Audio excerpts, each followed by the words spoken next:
El combate a las prácticas desleales de comercio exterior y la protección de la producción nacional son cuestiones claves en los países con alto tráfico de mercancías y productos. ¿Quieres conocer más acerca del Fair Trade Dumping y los procedimientos en materia de comercio exterior que existen en México?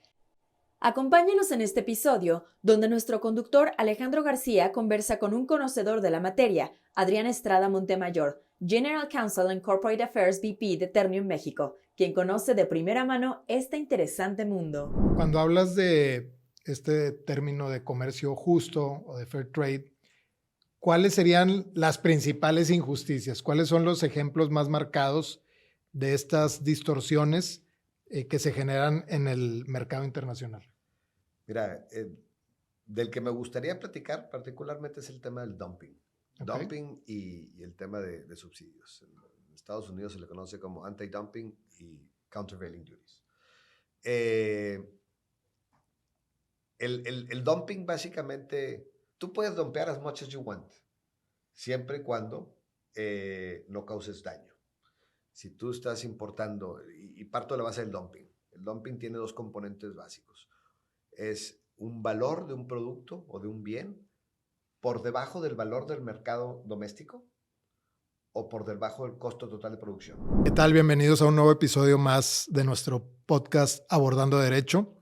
El día de hoy, pues tenemos como invitado a además de colega, desde luego, un gran amigo, literalmente, como decimos aquí en el norte, un amigo de toda la vida, a quien le tengo un cariño entrañable. Y bueno, pues la verdad es que estoy súper contento en lo personal y desde luego todo el equipo de producción de nuestro podcast. Estamos muy contentos de tenerlo aquí. Él es Adrián Estrada. Adrián pues es abogado egresado por la Universidad Autónoma de Nuevo León. Tiene estudios de maestría en la Universidad de Virginia, donde obtuvo un LLM. Y bueno, tiene otros estudios de posgrado en el IPADE, en Wharton, etcétera. Y bueno, tiene una amplia trayectoria en el sector empresarial. Casi toda su vida profesional, su carrera, la ha dedicado a ser abogado de empresa. Y bueno, pues ha tenido periodos, estancias bastante prolongadas en algunas organizaciones. Actualmente se desempeña como director jurídico y algún otro cargo que no me sé dentro de Ternium México. Y bueno, pues Adrián, de verdad un placer tenerte por aquí. Muchísimas gracias, Alejandro. Qué bonitas palabras. La verdad es que las comparto también. Gran amigo de la infancia y un gran abogado con el que he trabajado a lo largo y ancho de mi carrera en diferentes etapas. Entonces, muchas gracias por la invitación. Encantado de estar aquí con ustedes y poder compartir algunas de mis experiencias e historias. Espero no les sean tan aburridas. No, por supuesto que no. Y bueno, pues sí, algo bien padre que es que pudimos llevar una amistad como esto de la infancia al plano profesional, donde afortunadamente hemos trabajado y nos hemos entendido muy bien. Así es que pues igual, muy agradecido siempre por la confianza, Adrián. Y bueno, pues dentro de esta trayectoria ya tan amplia que tiene Adrián en el mundo empresarial, pues le ha tocado trabajar en empresas de distintos giros, electrodomésticos, actualmente en el giro del acero, pero con un componente me parece que siempre ha estado ahí, que es el comercio internacional. Siempre has participado en organizaciones que tienen exportaciones, importaciones, ya sea de productos terminados, de insumos, etcétera. Y bueno, pues actualmente que ya tienes pues alrededor de 10 años trabajando en Ternium, por ahí, pues has estado muy activo en el tema justamente del acero, ¿no? Que dentro de los sectores que tienen una actividad intensa en lo que es el comercio exterior, el comercio internacional, pues el acero sin duda que destaca, ¿no? Así es que pues vamos a aprovechar toda esta experiencia que tiene Adrián para conocer un poquito más de este mundo del comercio internacional, algunos conceptos fundamentales que siempre se deben de tener en cuenta y sobre todo, bueno, pues con esa trayectoria, cómo ha vivido Adrián a lo largo de los años estos procedimientos. Entonces, si te parece, Adrián, un poquito para abrir boca, platícanos un poquito como estos conceptos que debemos de tener siempre en cuenta cuando hablamos de comercio internacional y de exportaciones e importaciones. Claro, encantado. Mira, déjame voy un poquito un poquito hacia atrás, antes de iniciar hablando de temas de trade. Inicialmente nos tocó crecer a ti y a mí en la época donde hubo un furor primero por el tema de la fusión y de adquisiciones y el mundo empezó a cambiar y los conglomerados empezaron a crecer. E inicié por ahí mi carrera y rápidamente, por virtud de que somos cuarentones, nos tocó vivir la época de la globalización. Y en la época de la globalización, todo fungía o todo giraba alrededor del costo más competitivo de manufactura. Y era un mundo económico y de comercio sin fronteras, donde tú producías en una región del mundo y exportabas a otra región del mundo y se le conocía como el free trade. Los países empezaron a celebrar tratados internacionales. México no fue la excepción. De hecho, quizás somos uno de los que más tratados internacionales tenga en el mundo. Entonces, pues el comercio libre o el libre comercio empezó a crecer. Y la verdad es que a lo largo del tiempo empezó a generar una preocupación importante, principalmente dirigida hacia las economías no mercado. Países como China, Vietnam, sureste asiático, etcétera, ¿no? Donde los países empezaban a crecer en la base de manufactura y empezaban a exportar sus productos a diferentes regiones del mundo, donde las reglas de mercado eran distintas y donde tenías que competir bajo ciertas reglas y sin subsidios, sin incentivos específicos. Entonces la competencia se convertía muy difícil, por no decir imposible en algunos casos, ¿no? Entonces es ahí donde empieza a cambiar el mindset del free trade al fair trade. Y es una tesis económica completamente diferente. Y por nuestra edad estamos justamente en ese proceso de transición. Y empezamos a ver cómo el mundo empieza a cambiar del esquema de globalización al esquema de regionalización. Y del esquema de free trade al esquema de fair trade. Y es ahí donde, en mi experiencia, me ha tocado justamente por lo que dices, porque trabajaba en empresas de alta enfoque en base de manufactura. Trabajé 11 años en Whirlpool, the appliance company, o one of the appliance companies. Ahorita tengo muchos clientes, no puedo decir que es la única, pero en mi corazón todavía sigue latiendo por ellos. Y bueno, y después en Ternium, en todo lo que tiene que ver con la producción del acero y la transformación de este para productos finales. Entonces, te podría decir que llevo aproximadamente 20 años de mi carrera viendo temas de comercio. Como tú bien dijiste y lo apuntaste, me ha tocado involucrarme en todos los procesos en la defensa del comercio justo. ¿Y qué es esto? Pues bueno, básicamente tratar de nivelar el piso para todas las partes para poder competir. La competencia es buenísima porque siempre saca lo mejor de las partes y siempre saca lo mejor de los agentes económicos y el consumidor se beneficia de esa competencia. Entonces, pues es muy bueno que exista la competencia, pero cuando la competencia no es sobre un piso parejo para todos, es donde empieza a haber distorsiones y donde empieza a haber ineficiencias y francamente se inhibe la inversión y se generan pérdidas importantes, no solo económicas, sino de empleo, etcétera, ¿no? Cuando hablas de este término de comercio justo o de fair trade, ¿cuáles serían las principales injusticias? ¿Cuáles son los ejemplos más marcados de estas distorsiones que se generan en el mercado internacional? Mira, del que me gustaría platicar particularmente es el tema del dumping. Okay. Dumping y el tema de subsidios. En Estados Unidos se le conoce como anti-dumping y countervailing duties. El dumping básicamente, tú puedes dumpear as much as you want, siempre y cuando no causes daño. Si tú estás importando, y parto de la base del dumping, el dumping tiene dos componentes básicos. Es un valor de un producto o de un bien por debajo del valor del mercado doméstico o por debajo del costo total de producción. Básicamente, si tú tienes te pongo el ejemplo de una lavadora. haces una lavadora en México y la vendes en México a 10,000 pesos, no puedes pretender venderla en Estados Unidos a 8,000. O si hacer la lavadora en México te sale 9,000 pesos, no puedes pretender venderla en Estados Unidos a 7,000. Es básicamente, y pongo Estados Unidos por la cercanía y por simplemente ejemplificar, ¿no? Entonces, ese es el tema del dumping. Ventas por debajo del costo o ventas por debajo del valor de mercado. Ahora, perdón, ahí te voy a interrumpir, déjame me detengo en algo. No hace como mucho sentido de negocios vender, a lo mejor sí a diferente precio en distinto mercado, ¿no? A lo mejor eso lo pudiera entender un poquito, pero inclusive por debajo del valor de producción, ¿no? Del costo de producción. O sea, en términos de negocio, pues no hace mucho sentido. Deja tú que lo vendas en un mercado, digamos, externo. En tu propio mercado, ¿por qué venderías algo por debajo del valor de su producción? En tu propio mercado no lo harías, ¿verdad? Porque, pues, francamente, ¿quién en su sano juicio vende por debajo del costo, no?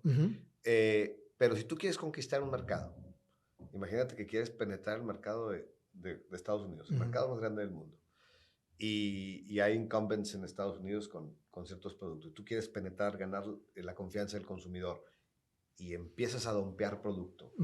Ganas una base importante de mercado y una vez que controles, empiezas a modificar las reglas del juego y empiezas a modificar el precio. Ahora sí empiezas a hacer negocio. Empiezas a hacer negocio. Okay. Pero en el Inter, destruiste el valor de todos los que invirtieron en Estados Unidos para hacer lavadoras. Correcto. Porque tuvieron que seguramente bajar sus precios, ajustarse los precios, o inclusive no pudieron incrementar precios para seguir con el costo, etc. Entonces, el dumping realmente es un tiro al corazón. Sí, o sea, la racional es déjame utilizo estas tácticas de penetración al mercado a costa de mí mismo en algún momento, de la propia empresa, porque pues no van a estar haciendo negocio, al contrario, pero con una intención muy clara de que al transcurrir cierto tiempo voy a estar controlando ese mercado o voy a tener una penetración tal que me va a permitir generar mucho más negocio del que tenía. Correcto. Te podría decir hasta práctica predatoria, ¿no?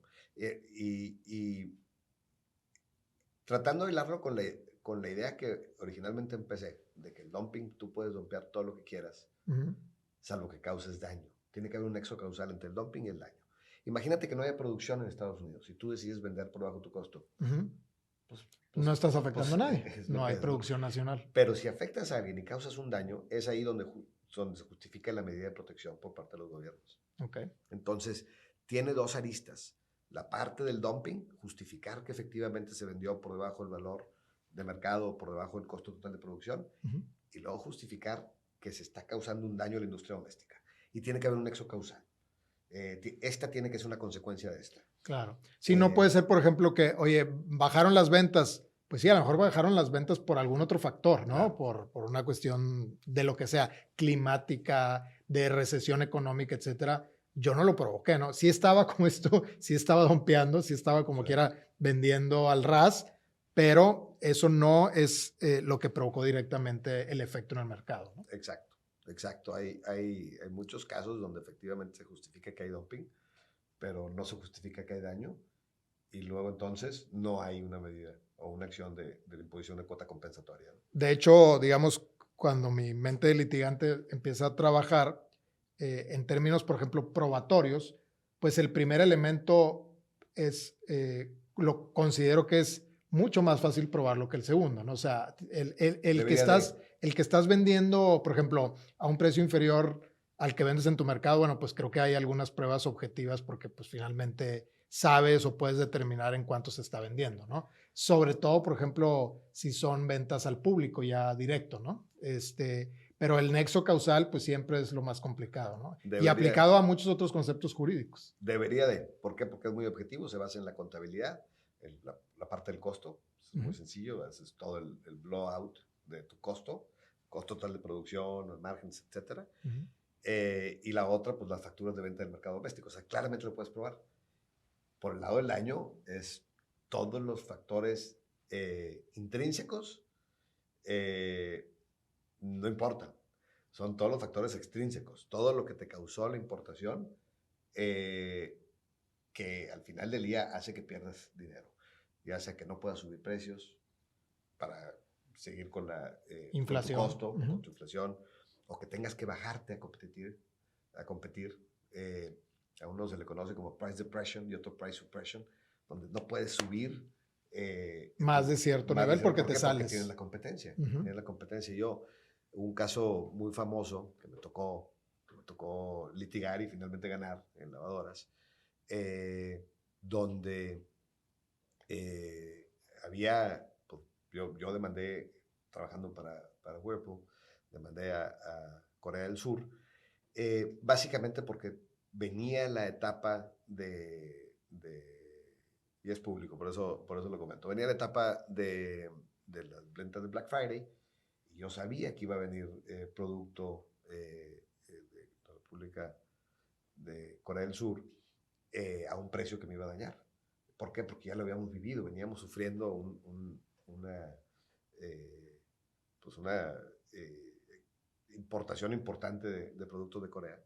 Entonces empezamos justamente a construir el caso y tuvimos pues las primeras etapas, y justamente en la época del año, toda la parte de la prueba fue justamente para evidenciar cómo es que yo no podía subir precios.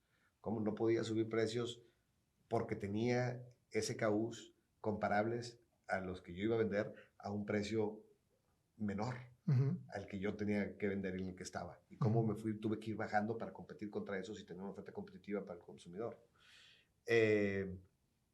Y si eso hubiera estado en mis libros haciendo dinero, pues no importa, el consumidor gana, ¿verdad? Claro. Pero si mi libro se ve un boquetón y que no podía recuperar el costo de la producción, que no podía recuperar la inversión, que no podía, cómo se veía el financial performance de la compañía deteriorado por virtud de esas importaciones dompeadas, pues es justamente la prueba del año.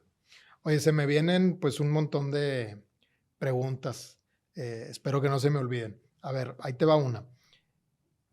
Se habla de una afectación, de un daño a la producción nacional. ¿La producción nacional es uno, es más de dos? ¿O qué se considera producción nacional? Porque a lo mejor a una empresa en particular le afecta la actividad o lo que sea, pero a lo mejor no a todo el mercado. Entonces, ¿cómo se evalúa? ¿Cuál es la sensibilidad de decir se está afectando a la producción nacional o al mercado? Es en función del volumen que existe en producción nacional. Si hay un solo productor nacional, bueno, pues ese es justamente el 100% de la producción nacional. Si hay varios que producen el bien, para efectos de legal standing, para que pueda empezar, digamos, a rodar el caso, se requiere más del 50%. Ok. O sea, requieres tener más del 50% de la producción nacional apoyando el caso para que pueda... Entonces, en industrias muy pulverizadas, o sea, habrá industrias donde, como dices tú, pues hay un solo productor, hay 10 productores, relativamente fácil ponerse de acuerdo o lograr el consenso de la mayoría. Pero en industrias altamente pulverizadas, donde la producción, pues hay chiquitos, grandes, medianos, hay de todo. Y bueno, considerando que, pues desde luego, hay estas agrupaciones, cámaras, asociaciones, etcétera, pero no resulta complejo el subir, montar a esta mayoría de la producción. Yo creo que sí, no me ha tocado hacer casos en donde sea complejo buscar el apoyo de la producción nacional, porque normalmente la definición del producto objeto de la investigación, no normalmente, siempre, la define el petitioner. Entonces tú defines exactamente qué es lo que quieres defender, y en función de ello haces tus cálculos de cuánto representas de la producción nacional. Entonces no me ha tocado que sea difícil, porque como yo defino qué es lo que quiero, lavadoras de X kilos. Sí, O sí, algo muy específico. Sí, o sea, tú defines donde a lo mejor hay muchas empresas que hacen lavadoras, pero esa lavadora en particular, exacto, somos dos los que la hacemos. Exacto. Entonces, la verdad no me ha tocado, y yo te diría, normalmente la industria doméstica, los productores en la industria doméstica siempre están a favor de que se analicen las prácticas de dumping, porque justamente son esas las que hacen que pues pierda competitividad de la empresa y se le genere una situación financiera en ocasiones irreversible, ¿no? Ahora, otra duda que tengo, el procedimiento, por ejemplo, aquí en México, ¿cuál es la autoridad competente para conocer de estas prácticas? ¿Quién lleva estos procedimientos? Muy buena pregunta, porque sí es diferente en las diferentes jurisdicciones. Acá en México es una sola unidad la que revisa la cuestión de dumping y la cuestión de daño. Es la UPSI, la Unidad de Prácticas de Comercio Internacional de la Secretaría de Economía de la República Mexicana, ¿no? Entonces tienes a un jefe de la unidad y con todo su aparato administrativo burocrático revisando tanto el análisis de dumping como el análisis de daño. En Estados Unidos tienes al Departamento de Comercio y tienes a la International Trade Commission. El Departamento de Comercio ve la parte de dumping y analiza todo el tema del dumping, y luego el ITC ve la parte de daño. Existen diferentes, obviamente, autoridades en cada país, pero particularmente estas dos son las que me ha tocado litigar, en las que me ha tocado probar. Y bueno, pues tienen sus ventajas y desventajas, ¿no? Cada sistema. Cada sistema. Pero aquí en México es la UPSI. Ahora, en un sistema dual, por ejemplo, como en Estados Unidos, es escalonado, es decir, primero se tiene que determinar el dumping y solo en ese caso entonces pasamos a ver si hubo daño, o se llevan de manera simultánea los procedimientos. Se llevan de forma simultánea porque este tema de los remedios internacionales es un torniquete a la herida. Si no lo haces de manera ágil y de manera puntual, para cuando te llegue el remedio es posible que ya estés desangrado. Correcto. Entonces, los procedimientos se llevan por cuerda separada en Estados Unidos, ambas autoridades revisando. Para efectos de que el ITC empiece a moverse, primero tiene que haber una determinación preliminar. Al menos de que hay caso. De que se ve, que hay evidencia Uh-huh. que hiciera parecer que efectivamente hay un legal standing Uh-huh. y que existe la probabilidad de que se esté dompeando y generando en términos mexicanos, que haya una apariencia del buen derecho. Apariencia del buen derecho, exacto. Oye, Adrián, y pues aquí intervienen distintos factores, o sea, desde luego está el productor de cierto país que vende sus productos en otro, ¿no? Luego hay pues también agentes que intervienen, es decir, personas o empresas que se dedican a la distribución, que están ahí, brokers en medio y luego pues están los productores digamos, del país, vamos a decir, donde se está llevando a cabo el procedimiento. ¿Quién tiene la legitimación para iniciar uno de estos procedimientos? ¿Solamente el productor nacional? O, por ejemplo, si yo soy un fabricante de Hungría que exporto a México y hay otros de otros países que también exportan a México y que por ende son mi competencia, a mí también yo puedo ser afectado por una competencia desleal, aunque no sea el productor nacional. Seguramente podrás ser afectado, pero no tienes legal standing para iniciar un caso de dumping. Correcto. Por lo que comentabas, que tienes que ser lo que se evalúa es la afectación a la producción nacional, exacto, ¿verdad? Entonces, exacto, no lo podría iniciar algún otro competidor que no fuera productor nacional. No. De hecho, me tocó en algunas situaciones donde incluso nosotros comercializábamos productos en México, como la Whirlpool. Tenemos ciertos productos que se vendían en México donde estábamos viendo una fuerte creciente en productos importados iguales a ese producto que venían a precios de dumping, que venían de China y que venían de Corea. Y la presión del management era: inicia un caso de dumping, haz algo. Pues quisiera, pero no lo fabricamos en México, nosotros lo importamos. Sí. No podemos competir esos precios, pero pues no es dumping, ¿no? Claro. Sí, tendría de nuevo que haber una afectación a la producción nacional. Exacto. Para que el gobierno mexicano aplicara estos remedios. Y hablando de estos remedios, Adrián, así en términos generales, ¿en qué consisten? Para que nuestra audiencia pueda ubicar, bueno, pues ya entendimos la figura del dumping, donde alguien entra en estas condiciones pues digamos, injustas a determinado mercado. Entonces, ¿qué se hace para proteger al mercado? Mira, básicamente se imponen cuotas compensatorias. Después de un análisis bastante exhaustivo por parte de la UPSI, se establecen cuotas compensatorias, que significa que el importador a México tiene que pagar en aduanas un valor equiparable al dumping que se encontró para nivelar. El precio de importación tiene que ser un valor, digamos, le va a costar al importador traer producto dompeado porque va a tener que pagar en aduanas. Y hay de varias formas. Esa es una, la cuota compensatoria. Hay acuerdos también que no le gustan al gobierno mexicano y francamente yo creo que tampoco a la Comisión Federal de Competencia Económica, que son los acuerdos de suspensión, donde se imponen cuotas, cuántos productos pueden traer y a qué precio tienen que entrar. Pero bueno, pues básicamente la cuota compensatoria es una cuota que tienes que pagar al ingreso del país. Entonces eso ya per se implica un costo adicional para el importador.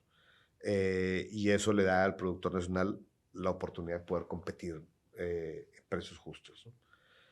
Eso es por la parte de la cuota compensatoria y el dumping.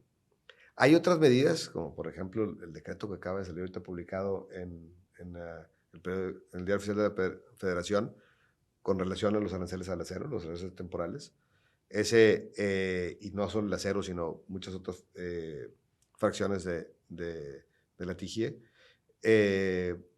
Y ese es básicamente un decreto presidencial donde dice, estoy viendo que está entrando país producto a México en situaciones... sí, no necesariamente parejas. No necesariamente de dumping, pero tampoco parejas. Y pone un decreto básicamente de aranceles temporales. Okay. Semejante a lo que hizo Estados Unidos con la 232 o con la 301 presidencial, etcétera, ¿no? Esa es una facultad que tiene el Poder Ejecutivo. Y es lo mismo, básicamente pone un arancel, pone una cuota compensatoria y los importadores tienen que llegar y pagar eso en México para poder entrar. Claro. Oye, Adrián, si te parece, vamos a hacer una muy breve pausa. Regresamos súper rápido. Claro que sí.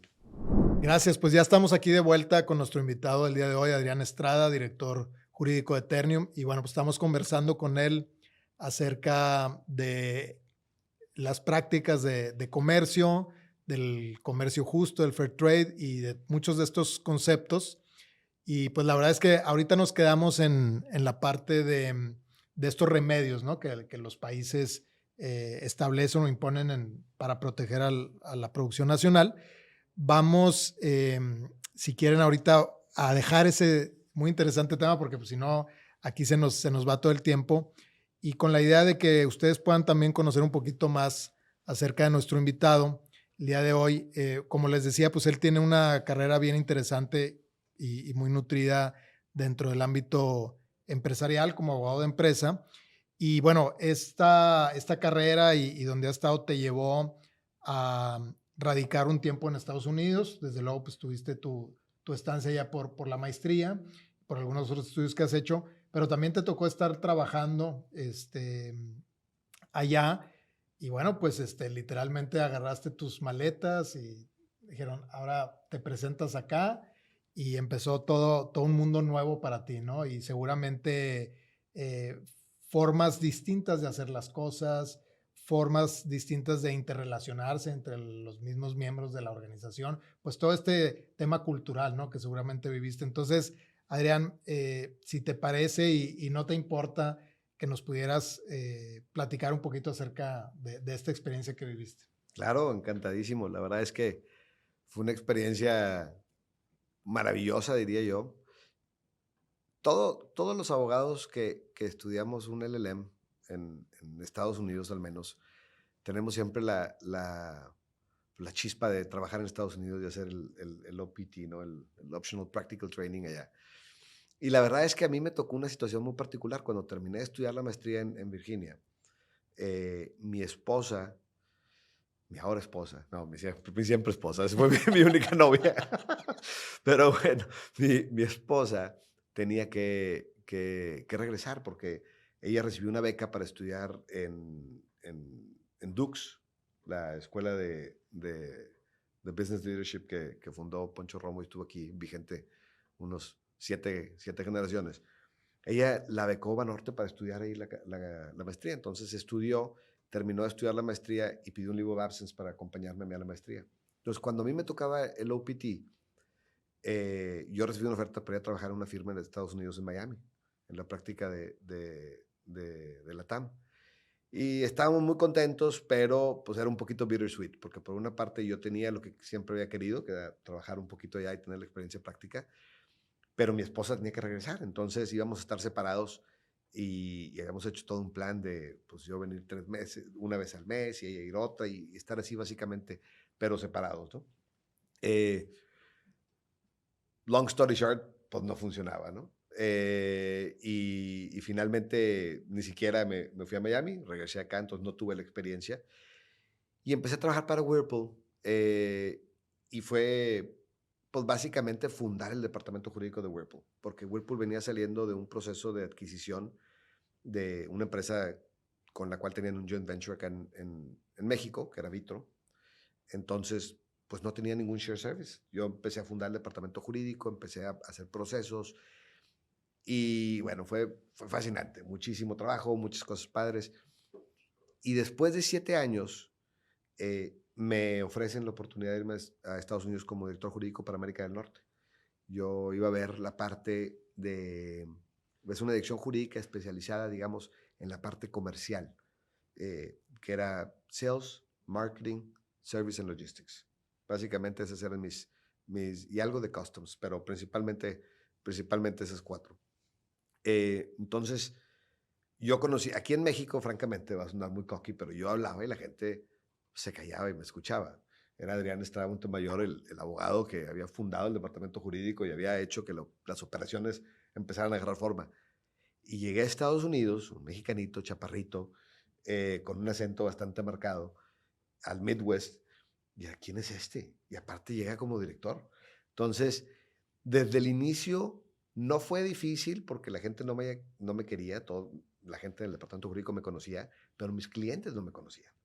Entonces fue ir a picar piedra y a ganarme el respeto, el cariño y la admiración de mis clientes, cosa que acá en México ya tenía, pero en Estados Unidos no.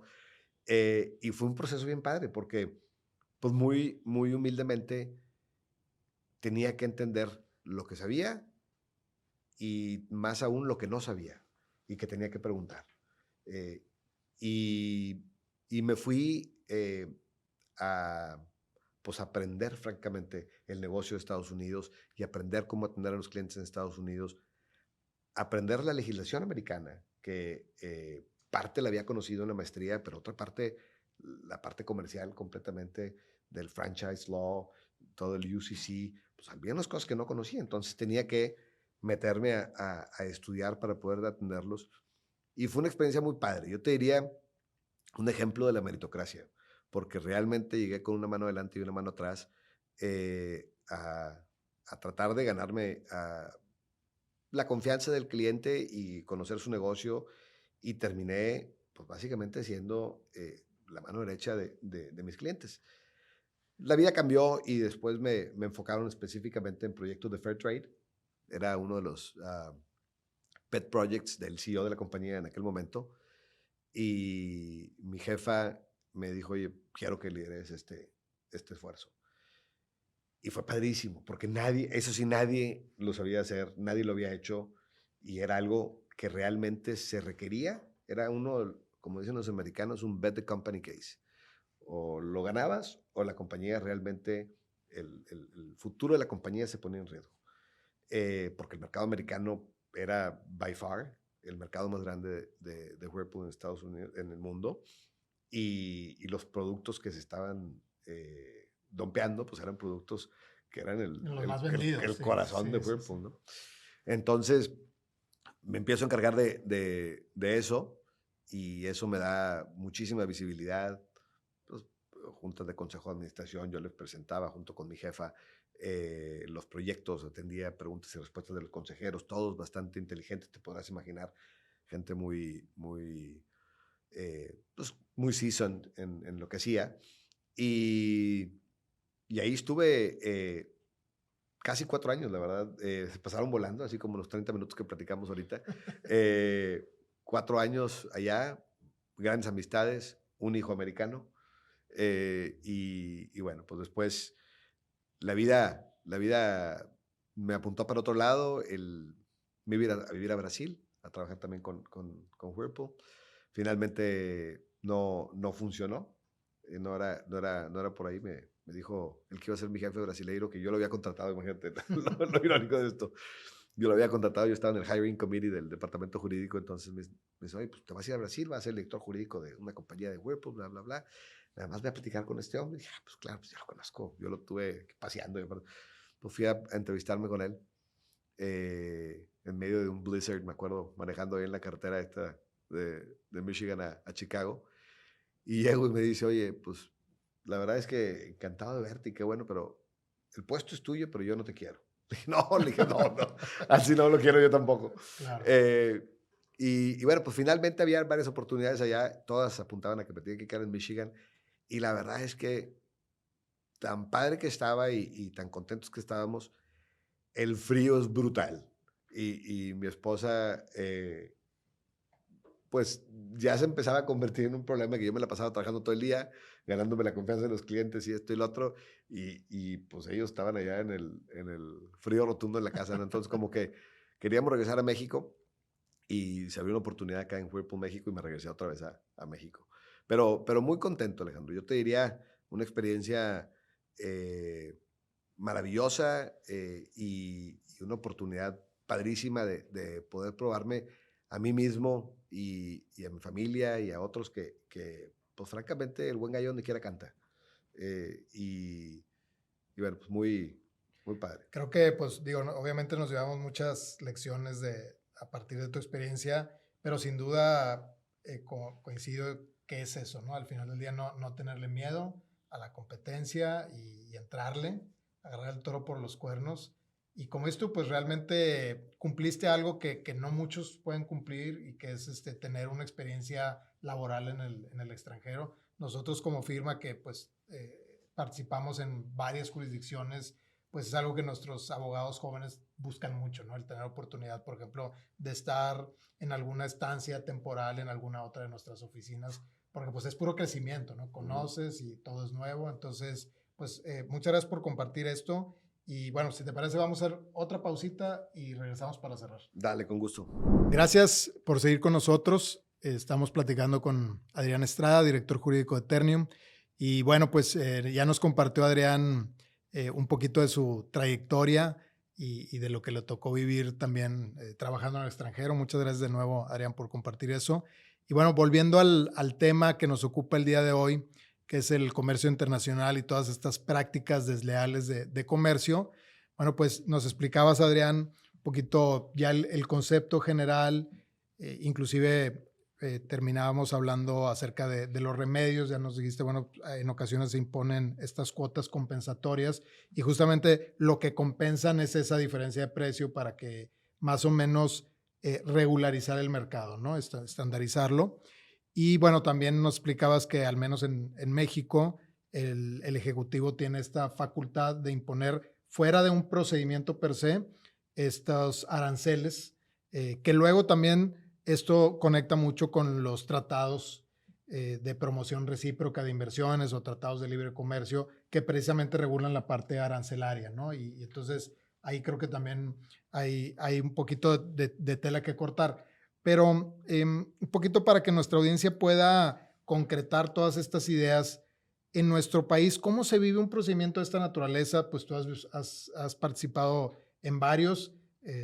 No muchas personas pueden decirlo, fuera de los que se dedican como abogados a representar empresas en estos procedimientos. Entonces, ¿cómo se vive más o menos, cómo se compone? Sin entrar mucho al detalle técnico, pero más o menos para que nuestra audiencia se pueda quedar con una idea de cómo sucede esto y que termina finalmente en una resolución que impone alguna cuota compensatoria. Claro. Pues mira, digo, no sé si sea por desgracia o por suertudo, me ha tocado participar de los dos lados de la moneda, como petitioner, como solicitante, o como respondent, como denunciado. Y te puedo decir que la gran constante en este tipo de casos, y tú que eres litigante, lo vas a entender perfectamente, es que es time consuming y brutal, porque en los procedimientos, en cualquier procedimiento, y creo que hasta incluso te he escuchado decir esto, no importa lo que digas, importa lo que puedas probar. Y este caso del dumping no es la excepción. Ya sea probar que no estás dumpeando o probar que están dumpeando, es pues básicamente the name of the game. Y entonces, normalmente el procedimiento dura de punto a punto, no normalmente, tiene que durar. En el caso de México, de repente la autoridad se los vuela y eso es un problema porque pues, te debilita mucho la orden. Pero de punta a punta son 18 meses, en donde primero tienes una etapa, digamos, preliminar, donde recibes cuestionarios de la autoridad solicitando información y para ello, ya sea cuando vas a presentar un caso o cuando vas a responder un caso, tienes que tener alineado a la gente de contabilidad y costos, a la gente de comercial, a la gente de logística, a la gente de manufactura.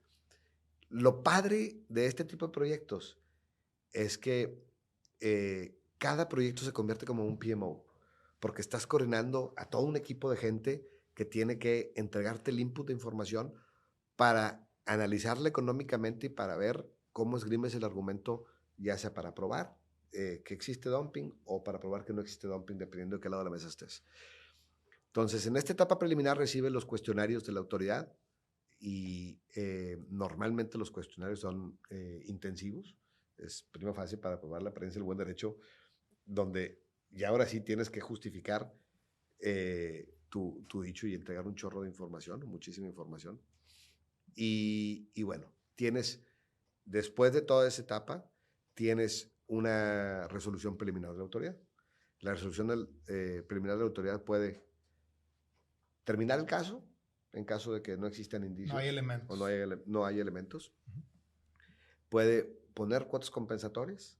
Que asumo son provisionales, transitorias, mientras se resuelve. Mientras se resuelve y se convierte en definitivas. O puede decir, si hay dumping, si aparentemente hay daño, no se impone ninguna cuota compensatoria y se sigue el procedimiento hasta la final. Okay. Esas son las alternativas. Ahí asumo que la autoridad, en este caso la UCI, hace una evaluación y dice, el daño en el mercado no es tan drástico, no es tan importante que puede aguantar el mercado aunque yo no tome alguna medida provisional. Es correcto. No se va a devastar. Es correcto. Normalmente, a mí no me ha tocado ver una resolución preliminar que confirme que hay dumping sin que ponga una cuota compensatoria preliminar. Sí. Normalmente sale con algo. Y después entras a la etapa ahora sí del desahogo completo de las pruebas, nuevos cuestionarios, audiencia final, donde básicamente tienes oportunidad tanto los denunciantes como los denunciados de exponer su caso. De repente aparecen también las embajadas de los gobiernos a presentar sus argumentos. Hay gente apoyando de repente alguna de las partes, ya sea congressmen o diputados en el caso de México o senadores apoyando la investigación o en contra, dependiendo del caso. Y luego la UPSI rinde su resolución final. Debo decir, habiendo participado en muchas de estas y en muchos otros litigios y de otra índole y en negociaciones de contratos, etcétera, es intensa en el análisis y en la data. Es hard data versus argument. Sí. Que hay que saber esgrimir el argumento, pero tienes que tener la data que lo compruebe. Y aquí es un tema económico, entonces los números tienen que dar.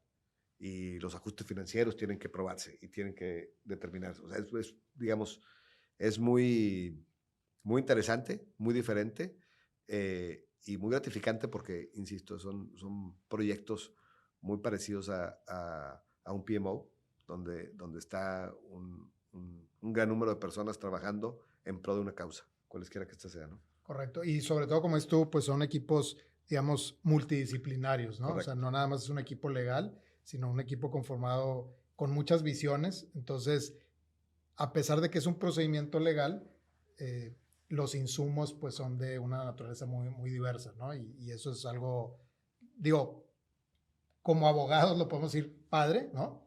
Para la empresa no tanto, estar involucrado o tener que iniciar este tipo de procedimientos, pero desde el punto de vista estrictamente como abogado, como profesionista, pues son procedimientos bien interesantes. Sí, sin duda. En sin los duda. que, digamos, tampoco es como que mucha gente participe o tenga oportunidad, como que sí es un área de especialización y que bueno, que a ti te ha tocado desde la trinchera de la empresa estar ahí participando. Ahora, cuando se presenta vamos a decirle así, la denuncia ante la UPSI por parte de la mayoría de la producción nacional, que es el requisito, se establece con claridad pues el país de donde provienen estos productos, insumos, lo que sea. ¿Se puede hacer una misma contra varios países al mismo tiempo o tienen que ser necesariamente individuales? Sí se puede hacer. Puede haber acumulación. El análisis es minucioso, pero sí se puede. Ok. Que ahí, digo, lo entiendo y a lo mejor desde el punto de vista de economía procesal hace mucho sentido, aunque bueno, pues también, pues si cada país es independiente y está operando de forma distinta, de repente como que se haga acumulado pudiera parecer pues complicado, ¿no? Sí, es complicado y el análisis, como te digo, es minucioso e independiente. O sea, no porque estés dompeando desde China significa que estás dompeando desde México, ¿no? Claro. Hay que hacer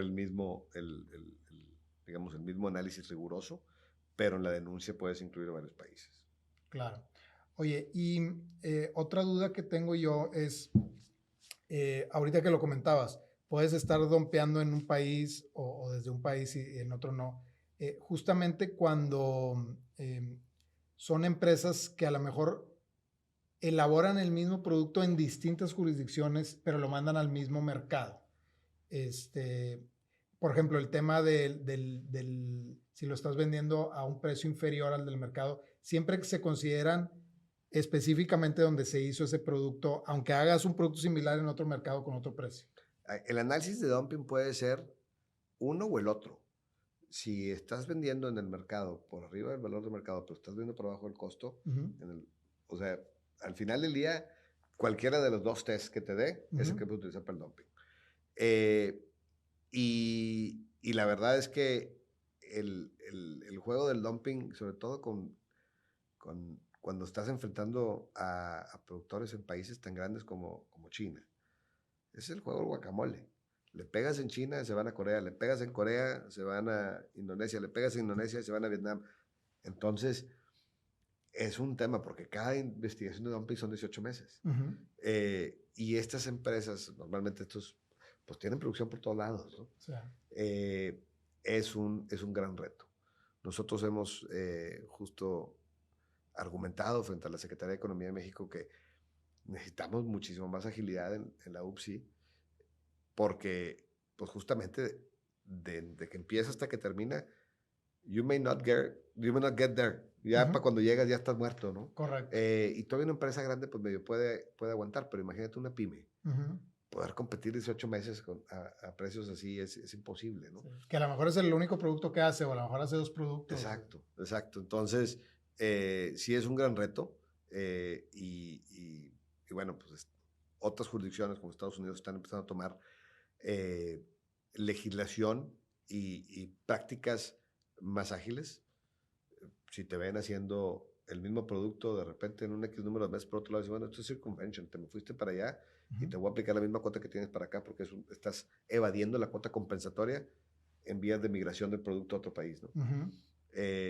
Hay otros que son más descarados, que ni siquiera lo producen en otro país, simplemente lo hacen un transshipment. Sí. Lo agarran, lo van allá, le cambian las etiquetas y lo mandan para allá. Pero es todo un arte poder encontrarlos, ¿no? Sí, digo, como en todo, ¿no? Y en este tipo de prácticas, cuando uno busca sacarle la vuelta a las barreras, pues la gente es muy creativa, ¿no? Sí, claro. Entonces, sí, claro. Y siempre la autoridad tiene que estar un poquito, pues detrás, o sea, pero siempre van un pasito adelante. Oye, Adrián, pues nos encantó tenerte aquí. Muchas gracias por los minutos que nos regalaste. Sabemos que tu agenda siempre es complicada. Te toca por razón también de tu trabajo viajar frecuentemente. Entonces, qué bueno que te pescamos, que estuviste aquí con nosotros. Y bueno, pues dejarte la invitación abierta para que vuelvas en alguna otra ocasión. Por lo pronto, pues aquí le cortamos. Nos pudiéramos quedar toda la tarde, pero bueno, creo que los temas que queríamos platicar el día de hoy contigo quedaron debidamente abordados. Y bueno, pues a nuestra audiencia también agradecerles mucho por acompañarnos en un episodio más. Adrián, algunas palabras finales para nuestra audiencia. Muchísimas gracias, Alejandro, por la invitación. Muchas gracias por dejarme compartir algo de lo que he hecho en los últimos años y bueno, pues muy, muy agradecido y honrado con la invitación. Aquí, cuando me invites, aquí estaré otra vez para platicar y aburrirlos un rato más. Sale. Muchas gracias. Pues síganos por ahí en las redes oficiales de Joven Lovers México. Ya saben dónde encontrarnos. Hasta luego.